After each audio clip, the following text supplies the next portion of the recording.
Welcome back to State of the Association. I'm your host, Nash Roberts. We're kind of pressed for time today. I've got an ACT tomorrow, and so after that, we're gonna hit some more things. We're gonna have takeaways from the past week of the NFL season, and also get back on the NBA grind. But for today, we kind of got a little more fun bonus segment about 5 players whose games I think would translate really well to the modern NBA. Players from the older generation, guys like Wilt, Shaq, etc. Thank you for tuning in. This is State of the Association. I'm off with here is Hakeem Olajuwon. And this one's kind of a little bit more on the obvious end because I feel like his game is very well respected by both older generations of fans and modern NBA fans. But there's good reason for that. His game would translate very well over to the modern NBA. And so much of, at this point, fans now, they aren't going to go back really and watch older games. But a lot of times in the past, whether it was the 90s or even earlier, a lot of the movements weren't fluid. Like a guy like Magic Johnson, you could say he was a stiff dribbler, but that was because of the rules of the time. However, a guy like Hakeem, his game film, it translates over to the modern NBA seamlessly. So he passes the eye test, and at the same time, he's also a very versatile defender. I could trust him with pretty much 1 through 5, and that's something you don't really see from a big too often. It's only the top tier guys, especially defensively, because a guy like Rudy Gobert, he's a rim protector at the center position, and you don't see many guys that are able to guard 1 through 5. I think a better Bam Adebayo is a good example of what Hakeem could be in the modern league, and that's very good because Bam Adebayo in himself, he's a B-plus center maybe in this league. Just, really borderline top 5, and Hakeem would be even better than that. He won 2 titles with the Rockets while first year Jordan was retired, and then the year where Jordan came back at the very end of the season. And I think that's kind of an indicator of what could have been had he not played in the era with perhaps the greatest basketball player of all time. How many more rings could Hakeem have won? And obviously there's parity in the rest of the league as well. However, he can obviously contribute to winning basketball, and I think his game would translate seamlessly from being a good playmaker for big and being a very, very versatile defender, not just as a big, Larry Bird in general. Play style-wise, I can kind of view him as a Jokic that's better on defense because Larry in himself is a central offensive hub. And he's on the taller end too, right? A guy like Magic, he runs the point. Yes, he's tall, but he's a point guard first and foremost. Larry is a wing that is able to play make just as well as 90% of the history of the league. And Jokic, likewise, is one of the greatest passers we've ever seen, and he's a center, right? So these two guys aren't typically positions you would think of as an on-ball creator consistently, but they are. And Larry is a better defender than Jokic. I think Jokic doesn't get quite enough credit for his defense, and he's not as bad as some people would lead you to believe, but Larry is better on that end. And obviously the big conversation that arises with Larry Bird is his shooting. People love to project about how well he would fit in today's NBA because of the just volume of three-point shooting nowadays. And Larry was a good three-point shooter in his own right in his era on a couple threes a game. Now, would he shoot more? Absolutely, and I think he could very well develop to be one of the greatest three-point shooters of all time. Because right now he's one of the best shooters of all time, just taking into account his three, sure, but also his mid-range. He'll be able to, by the modern NBA, he would be able to use that mid-range and have more of a green light from beyond the arc. And so he would be even better in the modern NBA. Steve Kerr, much like Larry, we talked about the shooting. Steve Kerr, first and foremost, is a knockdown shooter. And he was a winning player, too. He won 5 NBA championships. So he had what he needed to do to contribute back in the day. But now imagine if he was able to take even more threes. Do you want him to be the central option on the modern NBA offense? Probably not. However, in kind of the Klay Thompson role, playing off, another great shooter in the backcourt, I think Steve Kerr could be very effective, one of the most impactful players in the entire league. And maybe the production doesn't match that in terms of what he's giving you. I think Steve Kerr would be great in modern NBA just for shooting alone. Because as we saw with Celtics last year, it's possible to win a championship living and dying by 3. Imagine Steve Kerr on the Boston Celtics last year just lighting it up from beyond the arc. Because in the modern NBA, that is a role that has become so not necessarily valuable because a lot of people can do it, but it is a role that you really need to be able to succeed in the modern NBA.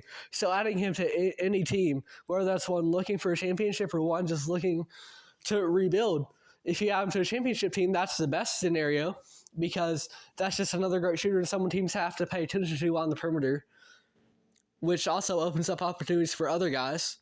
But on a rebuilding team, he could really take the helm and be one of the top scorers on that team. So either way you look at it, Steve Kerr would fit great in the modern NBA just for his shooting alone. And is he going to be Steph Curry in the modern NBA? No. But ironic because obviously he's his coach now. But Steve Kerr's game, I think, would translate very well and be even better in the current NBA.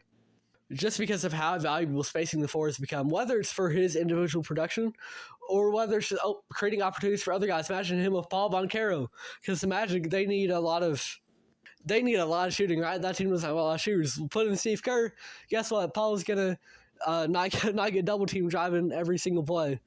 So Kerr would fit great just by virtue of his shooting alone. Next, and you cannot overstate that enough. Okay, just think about this. Imagine Embiid, his play style, right?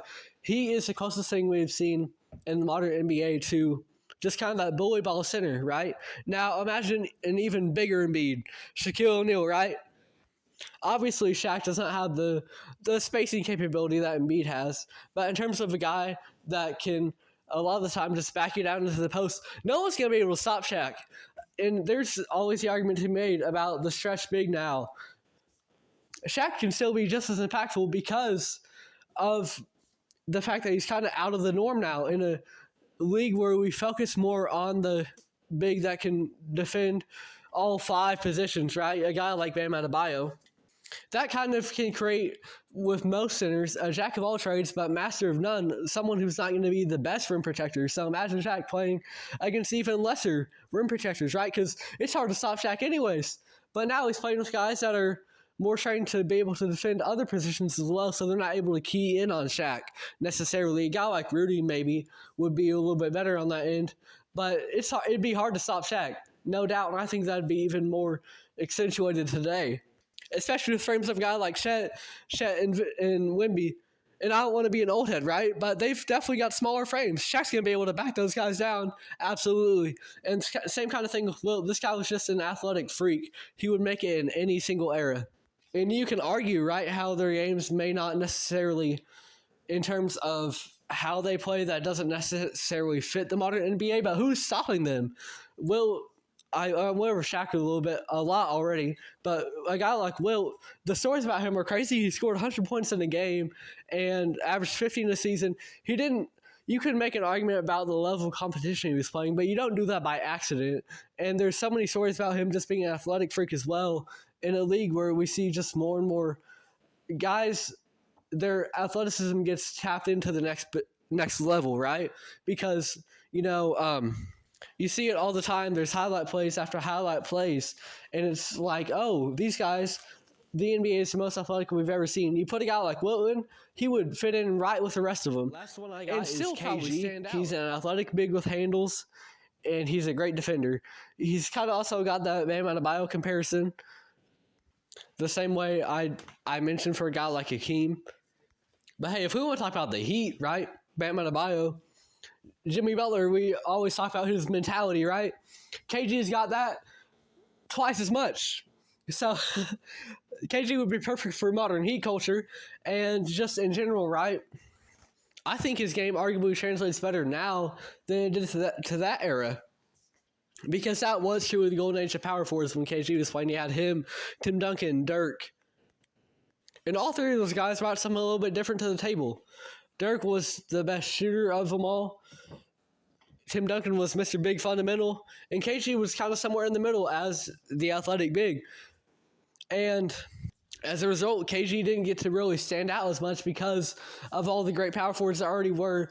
But now, you've got Giannis. But other than that, who's really the second best? There's a pretty big drop-off from Giannis to the second best power forward. Putting KG, he's slotting in as either the second best or the best power forward in the entire league. Everything that KG did, for the most part, was really ahead of his time. And I think he would also be perceived as a he would win more Defensive Player of the Years than they did in his actual career. Because in the league now, you've got Wemby, you've got Rudy, you've got Bam, you've got AD. Those are your top 4 defenders, I would say. Rudy's won 4 DPOYs.